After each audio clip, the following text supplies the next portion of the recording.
Hey guys, Kyle the Death Knight of Anime here, bringing you my review for One Piece episode 894.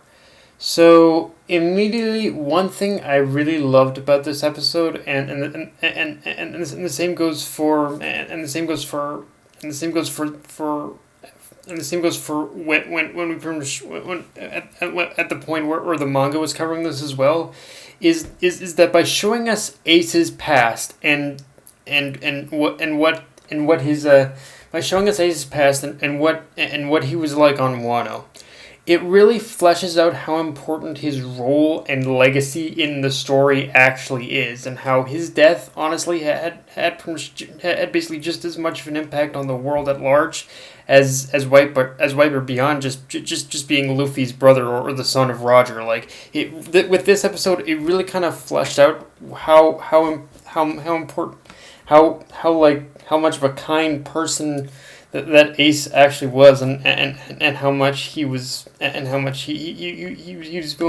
just like Luffy, he was willing to help anyone in any time of need. So it really puts that much more like pretty much sincere light on Ace, like just and just how much of an important person he basically was to pretty much anyone he came across. Um, and pretty much by pretty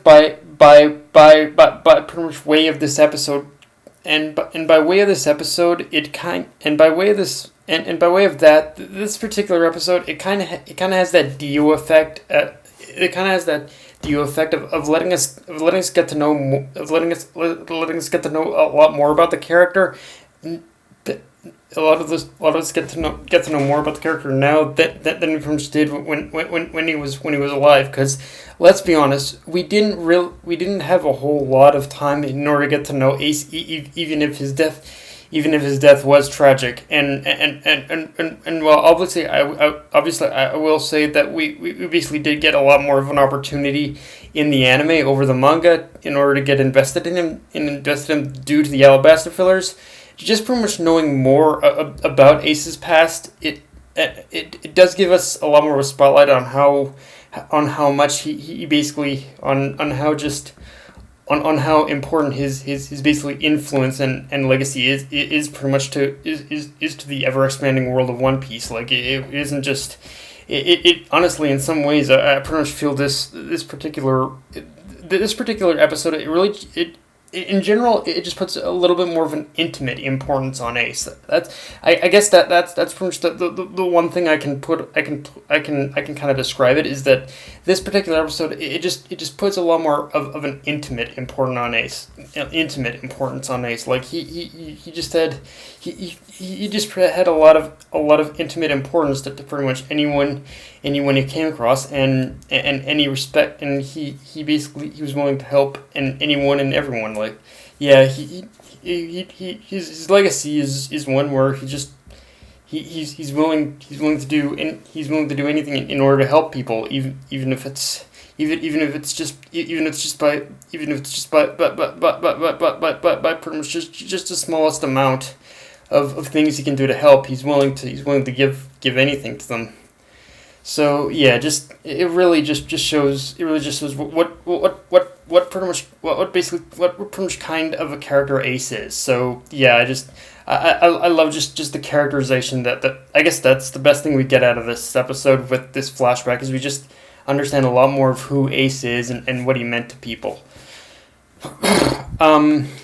Now, weird thing to say, but as per usual, the art and animation was very well done. But one thing I really appreciated about this episode was basically a lot of the filtering effects, and how they added certain things here and there in order to add a lot more weight to pretty much a scene, like for instance how they basically added those that pretty much blurry filter in order to have that sort of heavenly safe haven effect in the moment where we pretty much see Tomo like pretty much making the rice, or obviously that pretty much, or even that very that interestingly unique kind of French distortion effect when French when Luffy starts thinking back on Ace after hearing his name from Thomas Master and how Ace was the one who pretty much made the promise to. Oh, Ace was the one who pretty much made of course that promise to pretty much Tama. So yeah, just overall, I think the one thing that we really gotta, I think, appreciate in terms of the art and animation in this episode is in the filtering effects. Like it adds a lot of weight and gravity to pretty much a lot of the scenes. In fact, in pretty much terms of a lot of the episode, when in terms of Tama, I don't know. I think in terms of the episode when it comes to Tama, I think that Toei might have added like a scene or two with her, because surprisingly, I don't know if it's just the voice acting or what it is, but I just found myself like being a little more invested in basically Tomo here. In Tama here than pretty much ever was in the manga. Like don't get me wrong, like Tama, I was invested in her enough in the manga, but there's something like just with like a scene here or a scene there, it really felt like I felt a little more invested in her in this this episode, and I feel Toei is doing something in order to. Or make me feel at least that little extra bit of investment in her, I think, as a character. Of course, one of the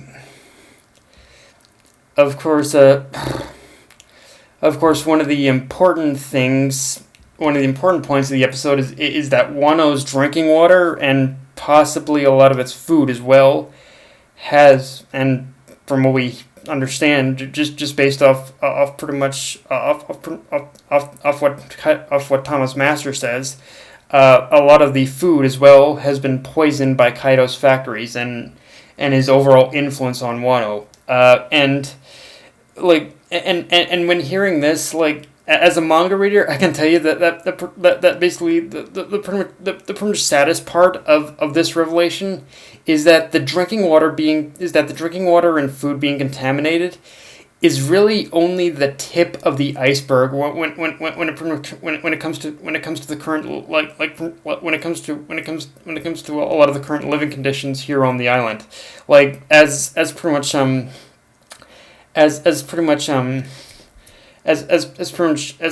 Thomas Master said, the French only real livable place is basically the main capital of the Wano Kingdom, which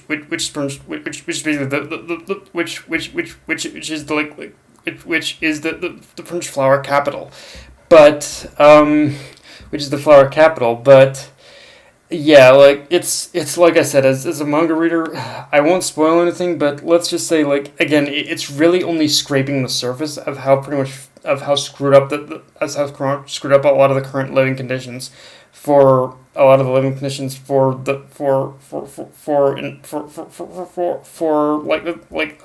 of the people on Wano actually is like that stuff. Yeah, it's like that stuff with the drinking water and whatnot. It's only scraping the surface. And as the anime progresses, we'll pretty much learn how truly terrifying it all is, including one very screwed up scene. Like, I'm not kidding. There is, like, it's gonna be a while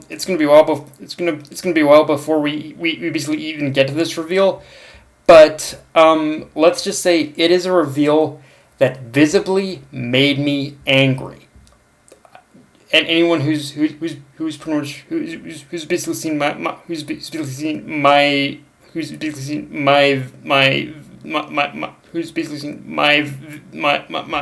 British review of this particular chapter, you'll know which one I'm talking about. But yeah, it's screwed up. Now, one thing of Hitama's master that we need to take note of in this episode, I believe, is his name, Hitetsu. And I said this before when I was reading the manga, and I'll say it again. Just from that name alone, I think that Oda is setting Hitetsu up as someone who has ties to who basically has pretty much ties to as someone who has ties to the Kitetsu legacy. I mean, it probably could be just a mere coincidence, but I've also learned that even the smallest details in One Piece hold meaning hold meaning, and I feel that with the reveal of Thomas Master's name being Hitetsu, I think we need to take that name a little more seriously than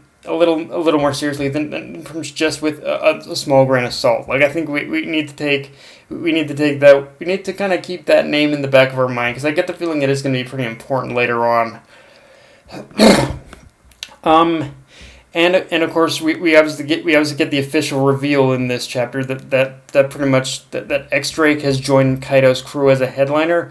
But the one that is much less surprising is that Basil Hawkins is basically also a headliner as well. But in either case, these two are, honest to God, the biggest mystery in terms of their motivations with this arc, because I really doubt that Basil or Drake have completely sworn loyalty to Kaido. But on the other hand, I keep wondering what specific moment they're waiting for. They're waiting for that where in terms of when specifically they're going to strike, when they're going to strike against Kaido.